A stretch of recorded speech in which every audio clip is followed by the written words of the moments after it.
লেবাননে পেজার হামলা, মধ্যপ্রাচ্য জুড়ে যুদ্ধের সংখ্যা রাশিয়ার।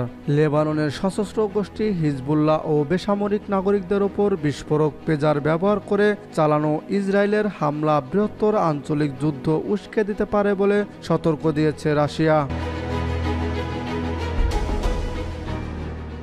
একই সঙ্গে এই হামলার সঙ্গে জড়িত অপরাধীদের শনাক্ত করাও আহ্বান জানিয়েছে ক্রেমলিন।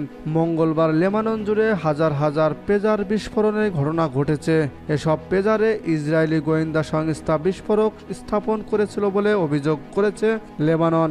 এই বিস্ফোরণে এখন পর্যন্ত অন্তত 12 জন নিহত ও 3000 মানুষ আহত হয়েছেন।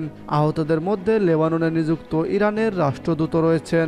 লেবাননের জ্যেষ্ঠ এক নিরাপত্তা সূত্রে ও অন্যান্যরা রয়টার্সকে বলেছেন, মঙ্গলবারে বিস্ফোরণের কয়েক মাস আগে লেবাননের সশস্ত্র গোষ্ঠী হিজবুল্লাহর আমদানি করা 5000 পেজার ভেতর বিস্ফোরক স্থাপন করেছিল ইসরায়েলি গোয়েন্দা সংস্থা মোসাদ। সাংবাদিকদের সঙ্গে আলাপকালে ক্রেমলিনের মুখপাত্র দিমিত্রি পেসকভ বলেছেন, লেবাননে যা ঘটেছে সেটা যাই হোক না কেন তা অবশ্য উত্তেজনা বৃদ্ধির দিকে নিয়ে যাবে।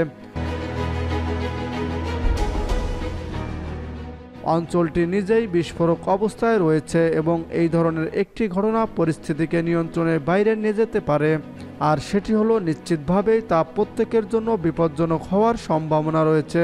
তিনি বলেন, আমরা বিশ্বাস করি এই ঘটনার একটি পুঙ্খানুপুঙ্খ তদন্ত করা উচিত। যা ঘটেছে তার উপর কারণ ও পরিস্থিতি খতিয়ে দেখা দরকার। একই সঙ্গে যোগাযোগের এসব সরঞ্জামের ব্যাপক বিস্ফোরণের পেছনে যারা রয়েছে তাদের শনাক্ত করা উচিত।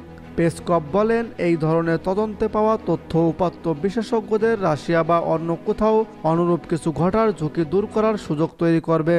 এর আগে রাশিয়ার পররাষ্ট্র মন্ত্রণালয়ের এক বিবৃতিতে বলা হয়, লেবাননের বিরুদ্ধে হাইব্রিড ধাঁচের যুদ্ধের অংশ হিসাবে পেজার হামলা চালানো হয়েছে, যেখানে হাজার হাজার নিরীহ মানুষ আহত হয়েছেন। মন্ত্রণালয়ের মুখপাত্র মারিয়া জাখারোভা বলেছেন, এই উচ্চ প্রযুক্তির হামলার সংগঠকরা ইচ্ছাকৃতভাবে মধ্যপ্রাচ্যে বড় যুদ্ধের উস্কানি দেওয়ার চেষ্টা করছে।